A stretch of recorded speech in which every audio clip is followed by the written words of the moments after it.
Besides unlocking our body's resilience, the mind can also unleash superhuman speed. We instinctively call on that power when the brain spots a hazard too deadly to confront. Rather than face it, we push our bodies to the limit to escape.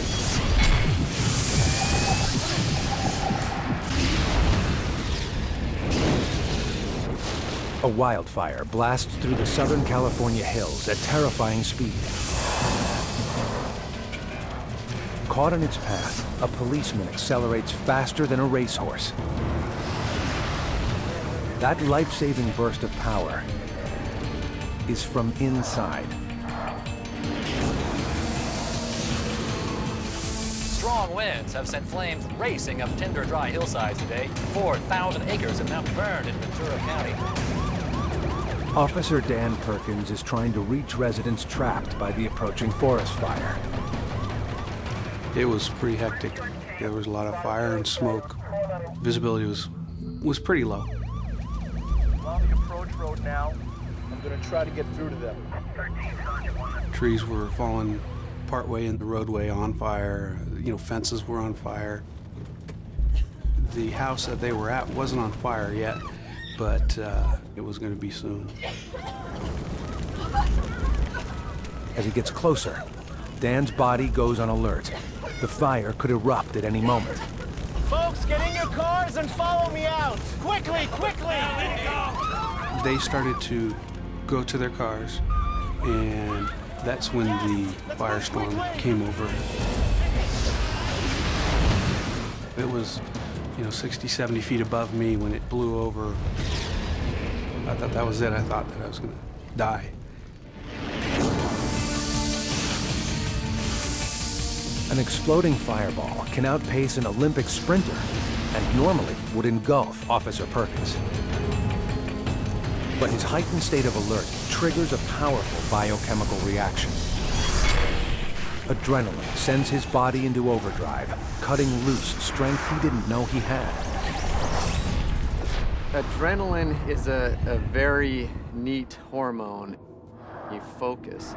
It heightens all senses from your hearing, your smell, your thought processes so that you can be very focused to get out of a dangerous situation.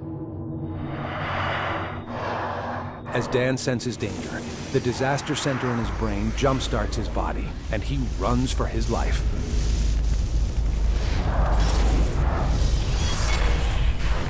That instant response triggers a series of critical reactions. Just above Dan's kidneys, glands inject the hormone adrenaline into his bloodstream. The adrenaline boosts his heart rate. Blood now races to his muscles quickly. Adrenaline signals his liver to flood the body with glucose, blood sugar for fuel.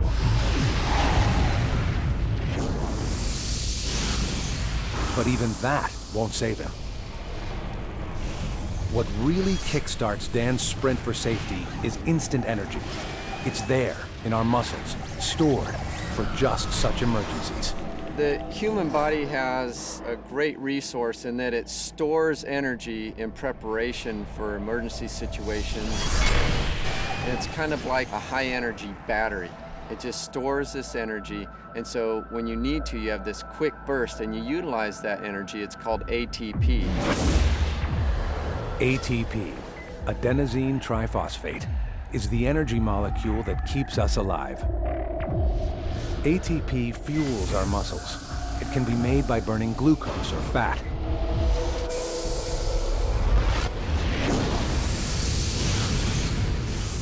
We store an emergency reserve of ATP in our muscles, available for instant action, turbocharging us on demand.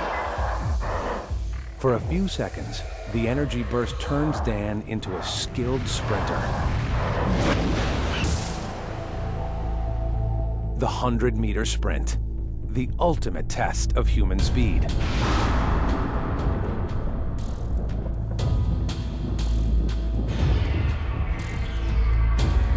The event lasts less than 10 seconds, time enough for a well-trained runner to call on a surge of high-energy ATP.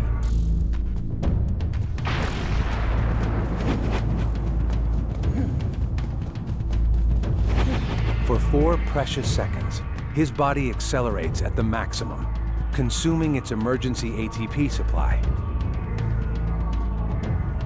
Now, peak performance is done. For the last 40 meters, the runner is actually slowing down. Then, with the race over, the body can stop. Dan's ATP battery needs to get him out of danger and to his car, 60 meters away. I didn't even think about what I was going to do, where I was going to go. I just turned and ran. I don't think I've run faster in my life.